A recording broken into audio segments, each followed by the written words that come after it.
నమస్తే. యూట్యూబ్ ప్రపంచానికి స్వాగతం. నేను ఇప్పుడు చెప్పబోయే ఎపిసోడ్ చాలా ముఖ్యమైనది. ఎందుకంటే సోషల్ అవేర్నెస్ ఎంత అవసరమో ఈ వీడియో ద్వారా మీకు చెప్తున్నాను. జాగ్రత్త వినండి. స్త్రీ యొక్క హత్యలు. నేటి సమాజంలో స్త్రీకి కనీసం జీవించే హక్కు కూడా లేనట్టు మనం ప్రవర్తిస్తున్నాం. మనమంటే ఉన్మాదుల గురించి మాట్లాడుతున్నాను. స్త్రీకి జీవించే హక్కు లేదా? పురుషునితో పాటు స్త్రీకి సమాన హక్కులు లేవా? మన భారత రాజ్యాంగంలో ఏమని రాయపడ్డాయి? స్త్రీకిను పురుషునికిను సమాన హక్కులు కల్పించబడ్డాయి. నీకు ఎలాగైతే జీవించే హక్కు ఉందో అలాగే స్త్రీ కూడా జీవించే హక్కు ఉంది. అలాంటి స్త్రీని మరి దారుణంగా తల్లి కడుపులో ఉండగానే స్కాన్ చేసి మరి చంపేస్తున్నాం. ఎందుకు? తనైనా వేట మృగమా? తను పుట్టిన తర్వాత మనుషుల్ని ఏమన్నా మింగివేసే దయ్యమా? మన అమ్మ కడుపులో నుంచి కదా వచ్చేది. ఒక అమ్మగానే తను పుట్టబోతుంది కదా, తన గర్భం నుంచి కొంతమందికి జన్మనిస్తుంది కదా. అలాంటి స్త్రీని గర్భంలోనే చంపేస్తున్నాం. ఒకవేళ స్త్రీ అక్కడి నుంచి తప్పించుకున్న కూడా పుట్టిన తర్వాత చెత్త కుప్పలలో వేస్తున్నాం. కుక్కలు పీక తింటున్నాయండి స్త్రీని. ఒక ఆడపిల్లని కుక్కలు పీక తింటున్నాయి, నక్కలు పీక తింటుంటే ఎంతోమంది చూసి కాపాడారు. ఎందుకు? స్త్రీ ఏం తప్పు చేసిందని. ఒకవేళ అక్కడ కూడా స్త్రీ తప్పించుకుందంటే నెక్స్ట్ స్కూల్కి వెళ్తుంటుంది. స్కూల్కి వెళ్ళే అమ్మాయిని కూడా ఏ బస్సు డ్రైవర్ ఆగం చేస్తుండో, ఏ ప్రిన్సిపల్ ఖరాబ్ చేస్తుండో, ఏ పీటీ సార్ ఖరాబ్ చేస్తాడో అని భయంతో బతుకుతున్నాం.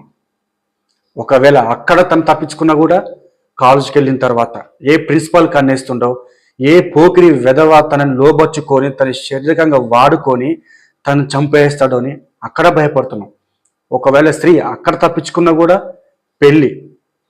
అబద్ధాలు చెప్పి పెళ్లి జరిగించి పనికి మారిన కట్నాల కోసం స్త్రీని వేధిస్తుంటారు.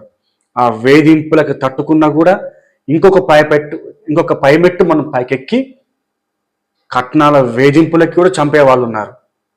ఒకవేళ స్త్రీ అక్కడ తప్పించుకున్నా కూడా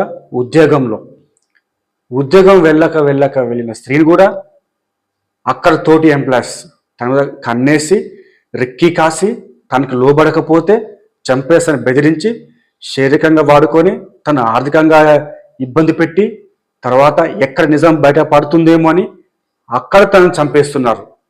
ఇంకా స్త్రీ ఎక్కడ పోవాలి? ఇంకా స్త్రీకి ఎక్కడ బతకాలి? ఇంకా స్త్రీ ఇంకా తనకి లేదా స్వేచ్ఛ? తను మనిషి కదా మనలాగా?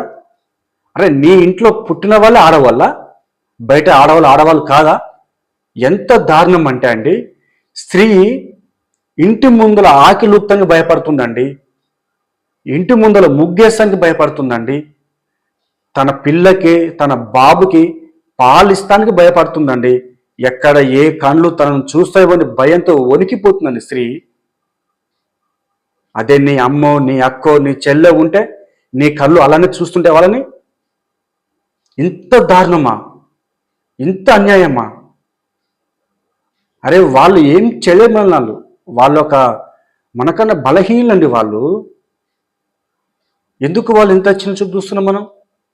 అసలు ఏమైంది? ప్రాబ్లం ఏంది అసలు? స్త్రీ అంటే ఎందుకంత ప్రాబ్లం? అసలు ఏం జరిగిందని? ఎంత ఘోరంగా?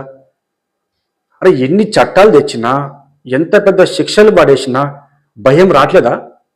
మరి ఎలా చేయాలి? మరి ఆడపిల్లలు ఇప్పుడిప్పుడే బయటికి వెళ్ళి చదువులోను ఆటల్లోను పాటల్లోను వాళ్ళు ఎదుగుతూ ఉంటే ఆ ఉన్న ధైర్యాన్ని కూడా మనం చెడగొడుతున్నామే మనం.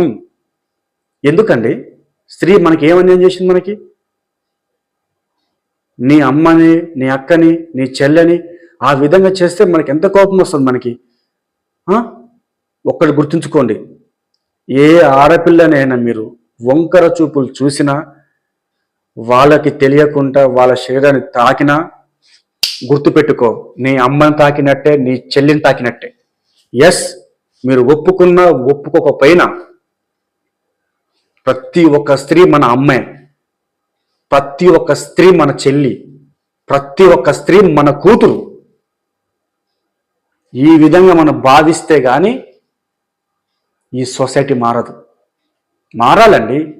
ఇంకా ఎన్నేండ్లు? వేల వేల సంవత్సరాల నుంచటి స్త్రీకి అన్యాయం జరుగుతూనే ఉన్నదండి. అయినా మార్పు లేదు.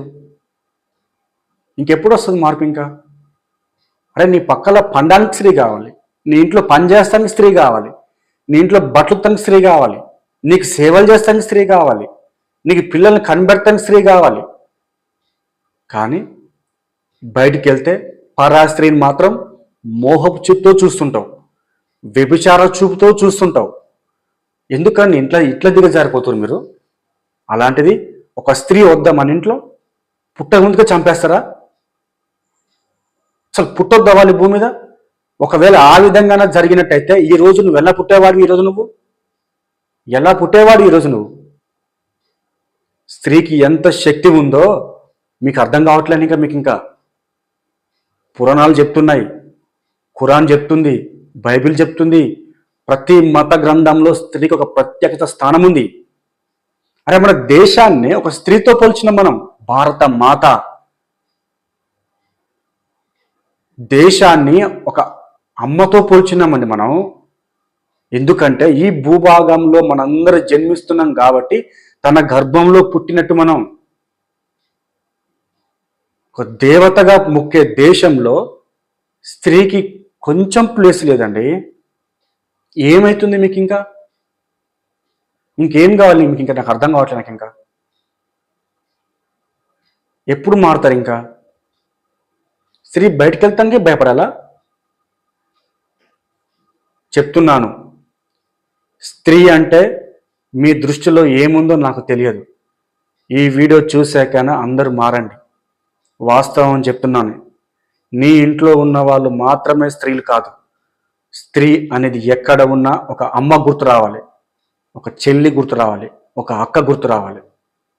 ఇది గుర్తుంచుకోకపోతే నువ్వు గనక ఇదే తప్పును మళ్ళీ చేసినట్లయితే ఏమో, ఏ ఆడపిల్లకి నువ్వు ఎలాంటి గతిని క్రియేట్ చేస్తున్నావో అదే గతి నీ ఇంటి వరకు వచ్చిన తర్వాత నీకు తెలుస్తుంది ఎంత తప్పు చేశానా అని. అర్థం చేసుకోండి, మారండి. స్త్రీ హత్యలు మానుకోండి.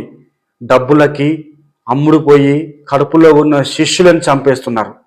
డాక్టర్స్ వృత్తికి అవమానం తెస్తున్నారు మీరు. డాక్టర్స్ కూడా మారాలి. ఎవరైనా సరే ఆడపిల్ల కాకుండా ఆమె కూడా ఈ భూమి మీద బతకడానికి ఒక హక్కుదారుడు అని మనం గుర్తించకపోతే ఈ సొసైటీని మనం మార్చలేం. దయచేసి అర్థం చేసుకోండి. మీ అందరికీ ధన్యవాదాలు.